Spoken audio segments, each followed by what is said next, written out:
지금까지 복원된 거북선으로는 전투와 항해를 할 수가 없습니다. 거북선을 운전하는 것이 불가능하기 때문입니다. 임진왜란 당시의 배는 조타수가 방향타를 직접 잡고 배를 운전합니다. 왜냐하면 당시에는 방향타를 원격 조정하는 기술이 발명되기 전이기 때문입니다. 방향타는 거북선의 맨 뒤에 달려 있으므로 어쩔 수 없이 조타수도 배의 맨 뒤에 위치합니다. 그러나 지금까지 복원된 거북선의 조타수는 거북선 앞면에 펼쳐지는 바다를 볼 수가 없습니다. 거북선은 천장이 덮개로 씌워져 있는데 지금까지 복원된 거북선에서는 조타수가 거북선 안에 위치하기 때문입니다. 실제로 관람이 가능한 거북선에 들어가 보면 천장이 덮인 거북선 내부의 넓은 공간 중에서 맨 뒤에 방향키의 손잡이가 달려있는 것을 볼 수 있습니다. 그래서는 방향키를 잡는 조타수가 거북선의 앞면에 펼쳐지는 바다를 볼 수 없으며 따라서 거북선을 운전할 수가 없습니다. 뭐가 보여야 운전을 하지요? 조타수에게는 오로지 거북선의 실내만 보일 뿐입니다. 이는 조타수의 눈을 가리고 운전하라는 것과 크게 다를 것이 없습니다. 거북선의 앞면에 작은 구멍을 뚫더라도 조타수까지의 거리가 최소 20m 이상으로 떨어져 있고 거북선 안에서 분주하게 움직이는 병사들과 각종 적재물 그리고 기둥 때문에 거북선 앞에 바다를 본다는 것은 거의 불가능합니다. 따라서 거북선의 맨 뒤에 있는 조타수는 거북선의 덮개 위로 나와야만 거북선을 조정할 수가 있습니다. 그러나 거북선의 덮개 위로 나오면 조총과 화살의 공격을 피할 수가 없습니다.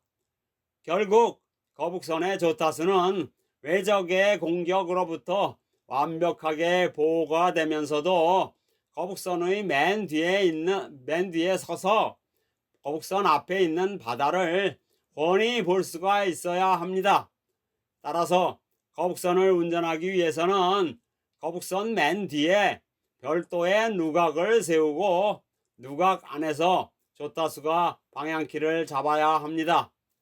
임진왜란 당시의 기술 수준으로 볼 때 이 방법 외에는 달리 거북선을 운전할 방법이 없습니다. 그러나 지금까지 나온 그림이든 모형이든 복원된 거북선이든 조타수가 밖을 볼 수 있도록 만든 것은 보지 못했습니다. 결국 지금까지는 실전에 배치되어 용감하게 싸우던 거북선과는 거리가 먼 거북선만을 복원하고 있었던 것입니다. 이는 과거의 거북선 그림이 잘못 그려진 것에 기인합니다. 조선시대 선비들이 생전에 배를 운전해 봤어야 조타수의 역할을 알지요. 당시의 조타수는 평민과 천민들의 몫입니다.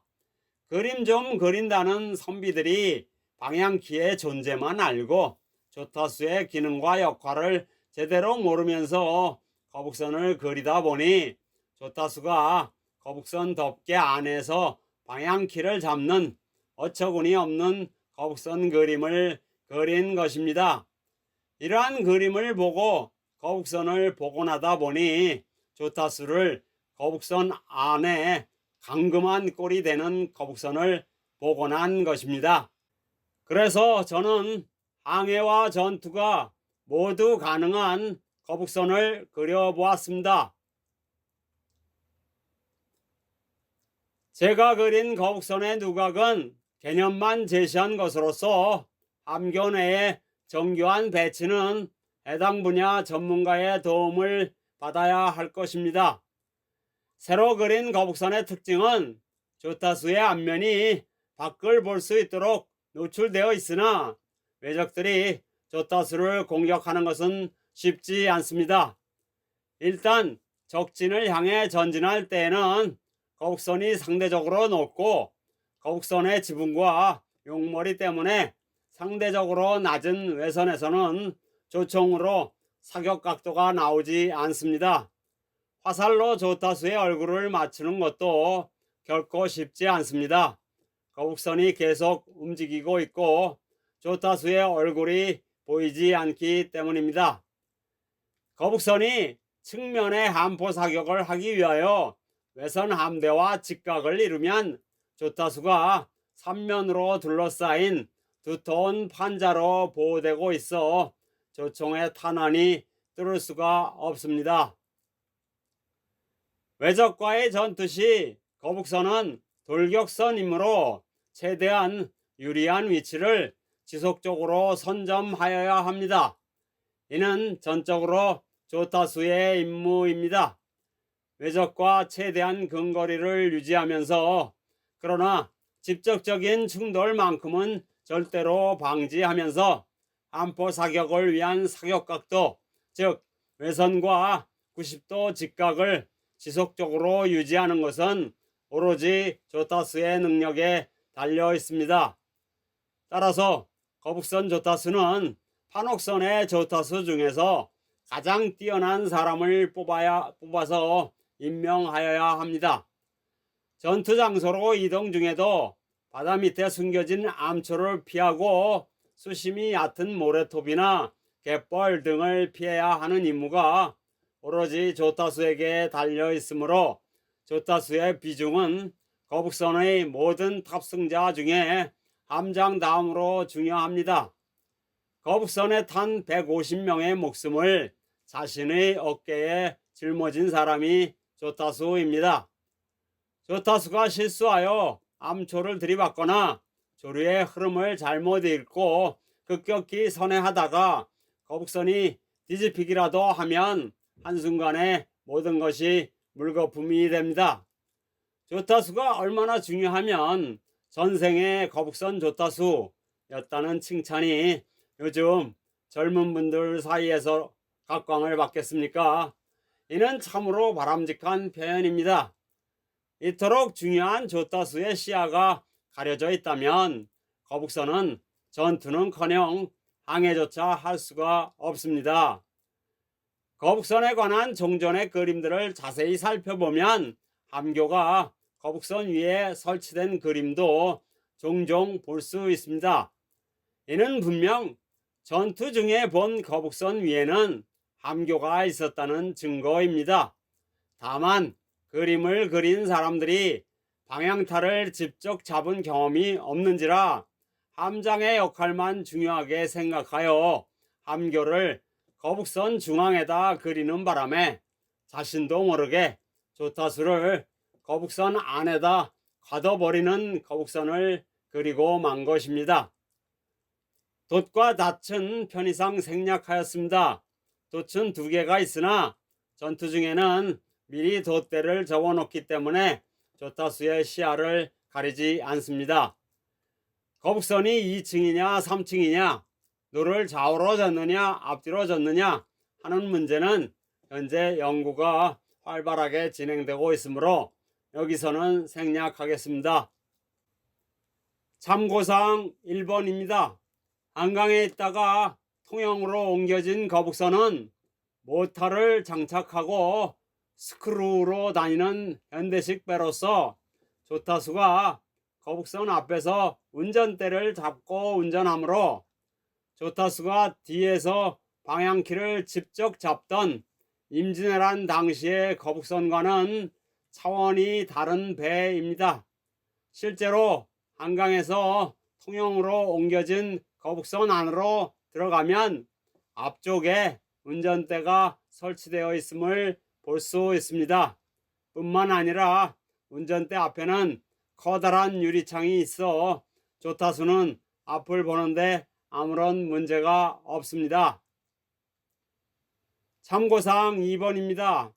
인터넷 나무 위키에서 함교를 검색해 보면 옛날의 범선들은 함교를 배의 맨 뒤에 설치했던 것을 알 수 있습니다.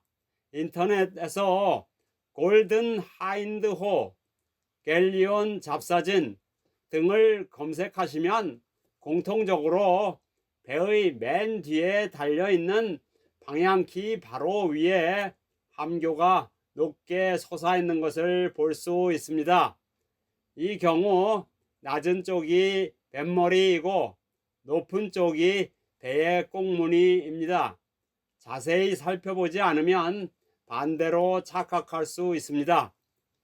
옛날에 범선이나 갤리온의 함교가 후방에 설치되었던 이유는 당시에는 방향타의 원격 조정 장치가 발명되기 전이라서 조타수가 후미에서 직접 방향키를 잡아야 했기 때문입니다. 옛날이라고 함교가 앞으로 옮겨질수록 지휘하기가 용이하다는 점을 모를 리가 없습니다. 그러나 함교가 배의 중앙에 위치하면 뒤에 서 있는 조타수의 시야를 가려 배의 안전한 항해가 어려워지고 조타수를 보호하기가 어렵기 때문입니다. 조타수에게 넓은 시야를 확보해주고 적의 공격으로부터 보호하기 위해서는 함장이 다소 불편함을 감수하더라도 함교를 맨 뒤에 설치하는 것이 불가피했기 때문입니다. 오늘날의 군함은 방향타의 원격 조정이 가능하므로 따라서 조타수가 맨 뒤에 있을 필요가 없기 때문에 함교가 모두 군함의 중앙에 위치하고 있습니다. 다만 화물선은 함교가 다시 뒤로 후퇴하였습니다. 이는 화물선의 선주가 화물을 보다 많이 실으려는 욕심으로 조타수와 선장이 씩씩거리며 반대함에도 불구하고 함교를 뒤로 뺀 것입니다. 거북선을 연구하다 보니 주제넘게 배의 역사까지 들여다보게 되었습니다. 잠시 간략하게 설명해 보겠습니다. 옛날 옛적에 배가 점차 대형화되면서 함교 설치가 필수사항이 되었습니다. 그러나 방향타의 원격 조정 장치는 미처 개발되지 못한 상태에서 배만 커지다 보니 어쩔 수 없이 함교를 방향타 바로 위에 설치하였습니다. 처음에는 함장이 불평을 많이 합니다. 그러나 어찌하겠습니까? 함장이 계급은 조타수보다 높지만 조타수가 앞을 못 보면 함장이 아무리 소리나 손짓으로 지시해봐야 한계가 있거든요. 할 수 없이 양보합니다. 이러한 사정은 함장이 더 잘 알아요. 왜냐고요? 함장도 조타수 출신이거든요. 그 후 방향타의 원격 조정 기술이 발달하면서 함교가 점차 배의 중앙으로 전진 배치되었습니다. 이러한 이치로 보면 판옥선 역시 함교가 맨 뒤에 있었을 것으로 생각됩니다. 판옥선에 대해서는 후에 더 연구하기로 하고 우선은 거북선부터 함교를 맨 뒤에 설치하여 일단 항해와 전투가 가능하도록 해야 하겠습니다. 그래야만 명실공히 항해와 전투가 가능한 거북선이 됩니다. 결론적으로 임진왜란 당시의 거북선은 방향키가 있는 맨 뒤에 함교를 세우고 그곳에 조타수와 지휘관이 같이 있었던 것입니다. 거북선이 왜 대한민국의 자랑이겠습니까? 이러한 난제를 모두 극복한 당시로서는 매우 획기적인 전투선이기 때문입니다. 이제부터라도 항해와 전투가 가능한 거북선을 복원하는 데 힘을 모아야 합니다. 이미 복원된 거북선은 올바른 거북선을 찾아가는 과정으로 그 의미를 부여하면 됩니다. 끝까지 들어주셔서 감사합니다.